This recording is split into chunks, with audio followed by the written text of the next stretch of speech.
Okay, there is an update for my writing. This is my first piece for Anthony Brian Logan at his website, anthonyblogan.com.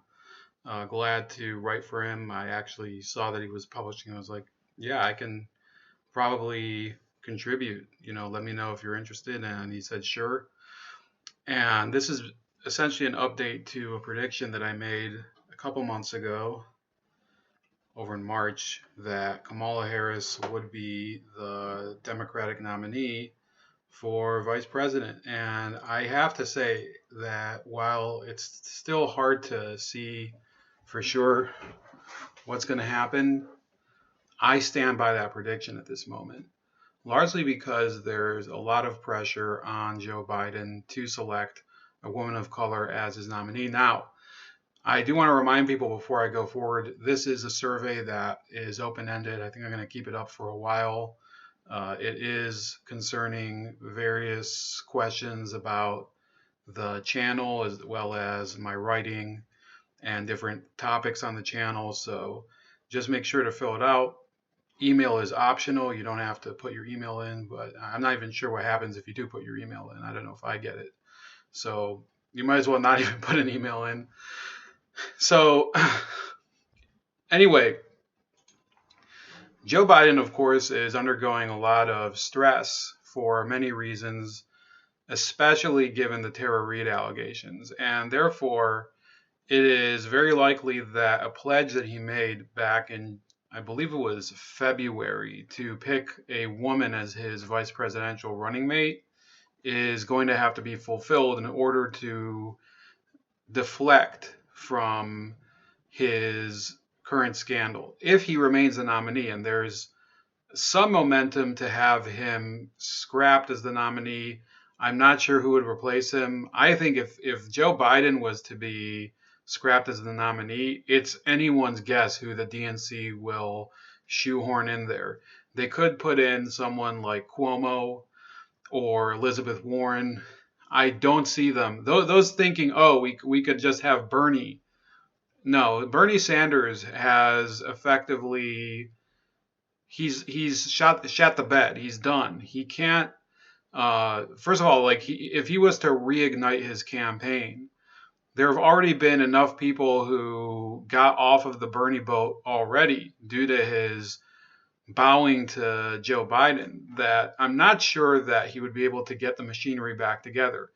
But even so, the Biden delegates still stand. So the person who would be running against him and all the other candidates would be running against him if this nomination process was to continue, which would be, by the way, a huge disaster for the Democrats. Um, that person would not have as difficult of a job as you might imagine. So this isn't tab, by the way. It's just soda, soda water. It's grapefruit. But in any case, what we're talking about with this is that Joe Biden is backed into a corner right now. If he remains the nominee, he will have to select a woman.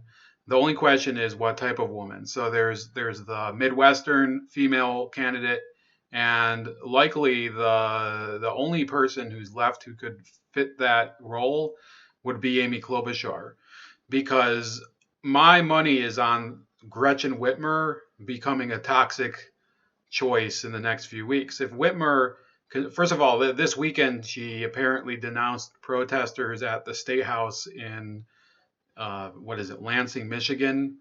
She denounced them as neo Nazis and white supremacists, and I am sure that given her characterization of most of the rural Michiganders who are against keeping the lockdown in place, it would be very difficult for Biden to win the nomination with Whitmer as the nominee. And this is for a very simple reason.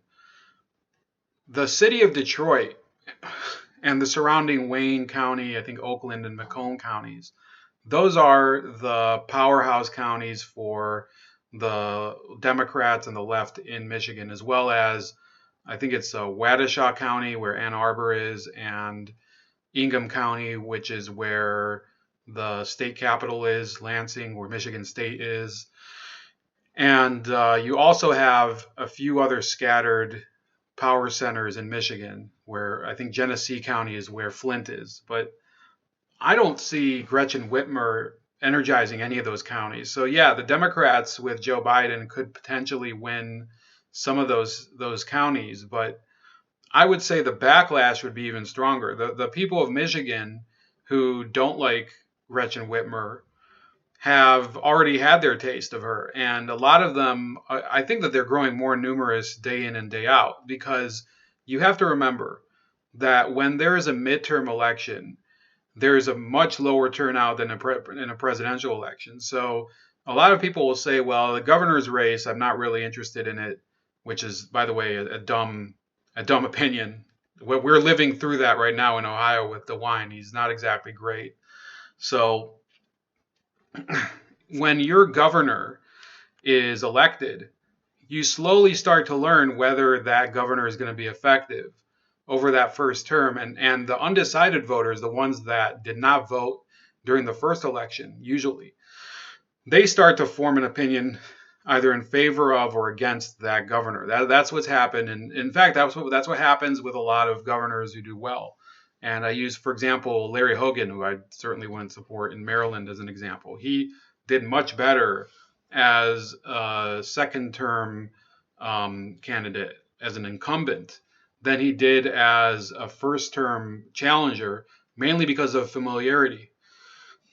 But at the same time, you have certain governors like John Corzine in New Jersey, who alienate so many people in their first term that they lose their reelection. This would be, I think, where Gretchen Whitmer would fit in. She is not united the state of Michigan.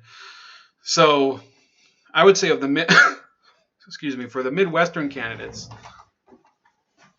I'm doing a little social distancing. For the Midwestern candidates, you have Amy Klobuchar, I think, is the only viable choice. And she probably would not be a great choice either. She would be a better choice than most of the other people, because while she has a lot of, I guess, undesirable hints in her personality, she's Minnesota nice. If you ever, I actually put it in this article.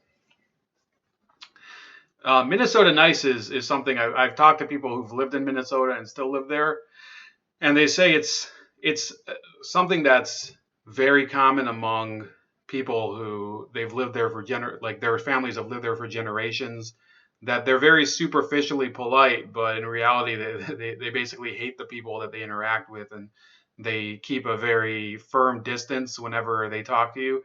That's Amy Klobuchar, and it fits her to a T. So a lot of people were saying during the campaign, oh, she's the perfect personality. She's composed, very diplomatic with her speaking. That's not going to win. It's just better than the other crap that they have available. And by the way, by committing to nominating a woman, as he did back in January or February, whenever it was, Biden, he ruled out a couple Midwestern candidates that may have, I'm not saying they would have been pretty good. There we have the senator here, Sherrod Brown. I think for progressives, he would have been at least some sort of compromise. I'm not saying that progressives would all jump on board with him, but it would have been a possible good selection. So he's out of the question. Joe Manchin, who would have been a nod to the right. Joe Manchin is the former governor of West Virginia and their current senator. Yeah, he would have been an interesting pick. I don't think he would have done it, but he's completely ruled them out. So you're stuck with, in terms of Midwesterners, very few people. The governor of Wisconsin is not very popular anyway, but that guy's a dude, Tony Evers. And you also have, I believe, you have Tammy Duckworth of Illinois. So I don't think that that's going to happen. And whatever the name of that woman in Wisconsin, I think what's her name? Tammy Baldwin. So there's Tammy Duckworth and Tammy Baldwin. So Tammy Baldwin, who would be the first gay nominee for vice president, I don't think it's going to work. I mean, you could be optimistic if you're one of these people who are pro LGBT, which I think is kind of a ridiculous thing to factor into the presidential election. I don't think people who supported Pete Buttigieg, if you supported him because he was gay, you're an idiot. Because I think that that's the least interesting part of him. I think he had like a lot of very good moments of very good debate moments. He was a person who got Klobuchar to lose her composure at one point. Are you saying that I'm dumb? I don't know if you guys remember that, but that stuck out to me a lot. So, yeah, by pigeonholing people like Buttigieg and Tammy Baldwin would be the first lesbian to run as on a major party ticket. Yeah, that would be I don't think it would work if you think that would. First of all, because most people don't even know who the hell Tammy Baldwin is. So that's a factor. Obviously, the VP pick generally has a lower profile than the person who's headlining the ticket, but not in this case because everybody knows this is something that I write about here, that Joe Biden has said that I'm an old guy and the vice president needs to be capable of being president immediately, which the question is, I mean, what would happen? Joe Biden would get elected and step down immediately? That's definitely possible. I don't think people should throw that out of the consideration. There's also Elizabeth Warren. Elizabeth Warren, I believe, would be possibly the most catastrophic choice. She is older than some of the other options.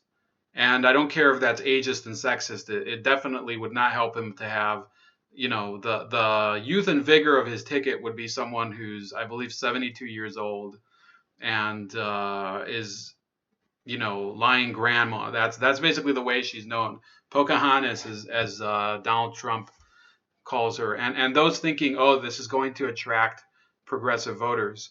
I don't know if that's true anymore. I think that there is a rebellion among the progressive left. If you watch the Jimmy Dore show, for sure his group, and I'm not saying that they represent the entire progressive side, but for sure his group, they look at someone like Elizabeth Warren as a total turncoat and just this person lacking any integrity. So, excuse me.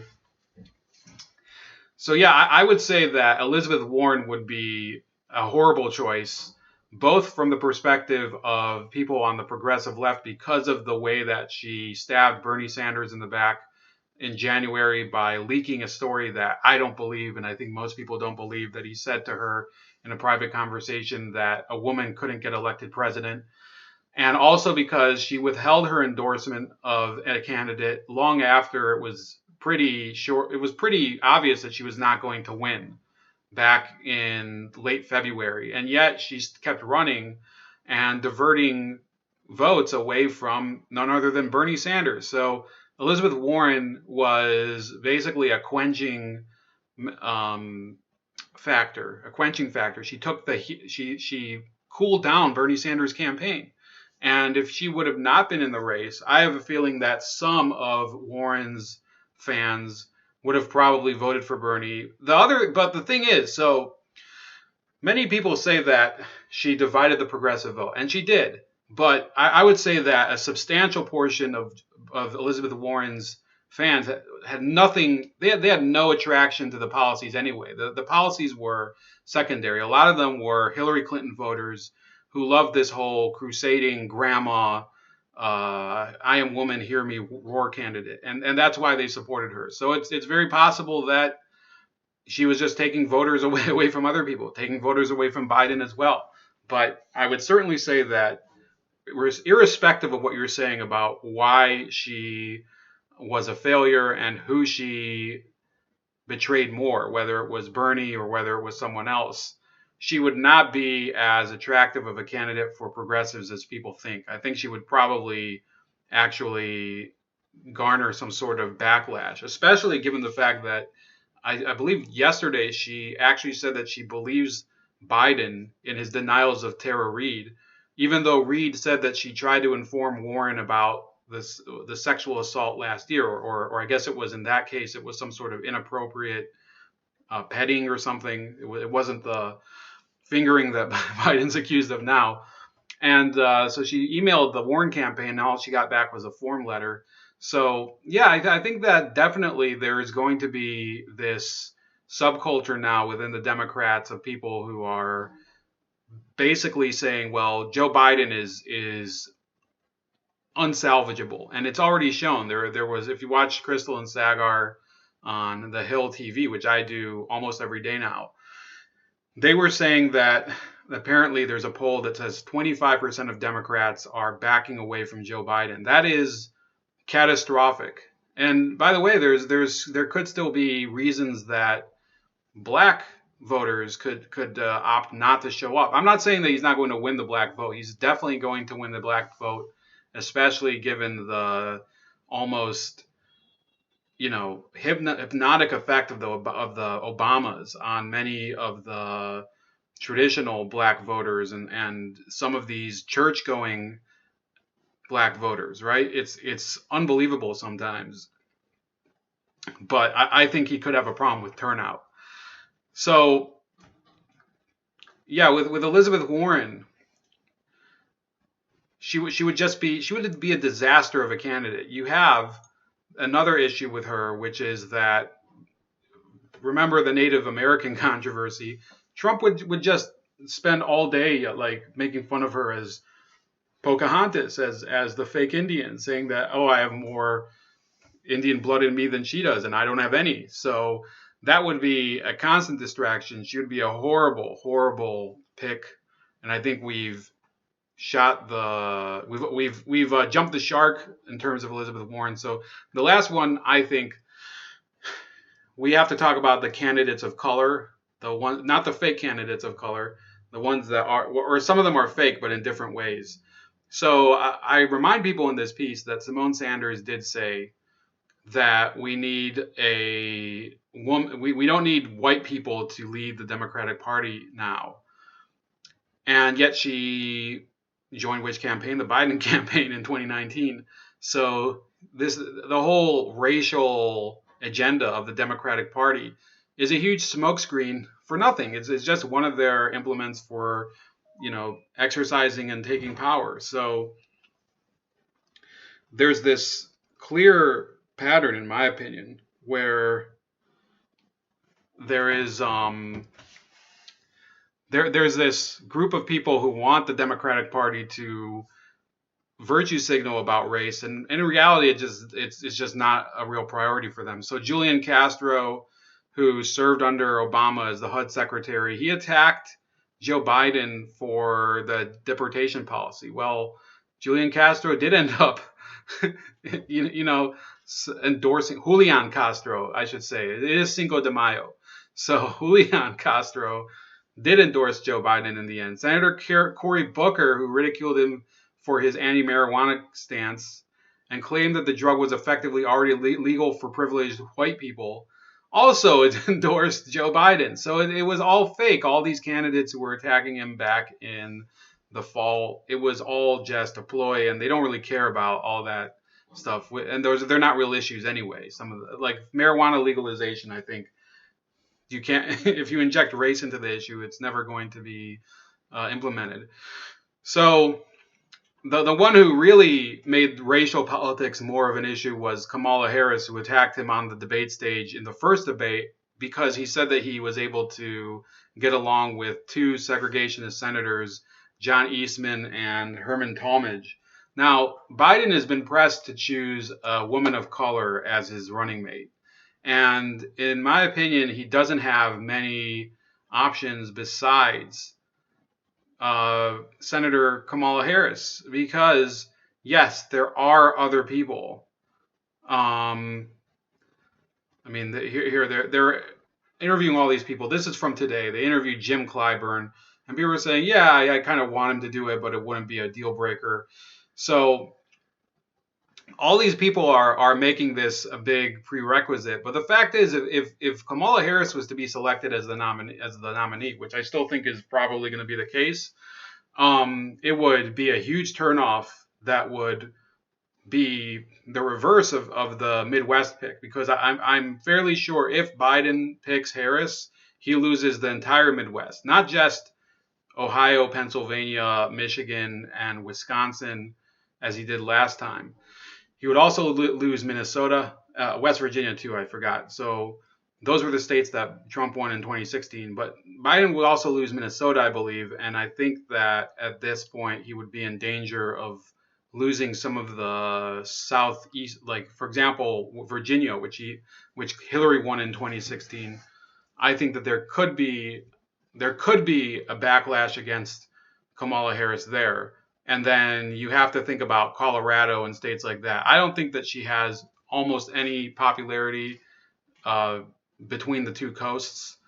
And the reason for that is that she just comes off as a genuinely fake and power hungry individual, someone who will prosecute people simply out of angst. And yeah, there's definitely stuff in the file about her, including her bobbing for apples with Willie Brown when she was getting her job as a prosecutor in San Francisco. There's the issue of the fact that she covered up a lot of Catholic priest molestation of children over there in California. There's a lot of problems with Kamala Harris that people just aren't talking about. So I think, despite the fact that I think he could still pick her, I think all those factors would be a problem. And yeah, I think that it's a very difficult decision for him right now because the other candidates I think that would be fitting into that category, Tulsi Gabbard is not going to get it. I didn't even talk about her that much, except in the context of her attack on Kamala Harris. You also have Keisha Lance Bottom of Atlanta, the mayor of Atlanta. I don't think that she would get the nominee, but I also don't know that much about her. But I don't think that nominating a mayor would be effective because she doesn't have much foreign policy experience. That would come up definitely in a debate between her and Pence. Not to say that they wouldn't still try to make it about, oh, you're just saying she's unqualified because she's black and a woman. That would probably come up. But yeah, I don't think she would be an effective nominee. And then there's Val Demings, who I don't think is going to get it either. And then you have somebody, Michelle Obama has been ruled out by Valerie Jarrett. So I don't think it's going to happen. Some people are saying it will. You have Hillary Clinton. I think that would be a problem for the Biden ticket in attracting Bernie supporters. And then you have Stacey Abrams, who insiders claim no one takes seriously. So I think you guys need to check this out.